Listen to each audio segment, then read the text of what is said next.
How to log in Gmail without verification code. Hey everybody, welcome back to the channel. In this video we're going to learn how we can log into Gmail without verification code, so make sure to watch the video till the end.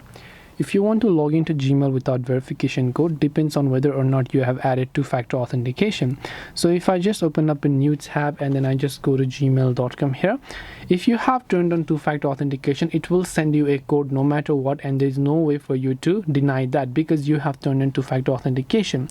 But as long as you have not added for a two-factor authentication in this case, then Gmail or Google will not go ahead and then ask you for a verification code. It will only ask you for your password, which if you enter, you can tap the next option and log in. Now the reason you can't log in if it asks you for a verification code is because you have to prove the identity as the owner. If you cannot prove that you are the owner of the account, then you will not be able to go ahead and then log into that Gmail. This way you'll be able to log into Gmail without verification code. Hope this video was very helpful. If you have got any more questions, then feel free to leave them down below. Thank you for watching till the end, and see you soon in the next video.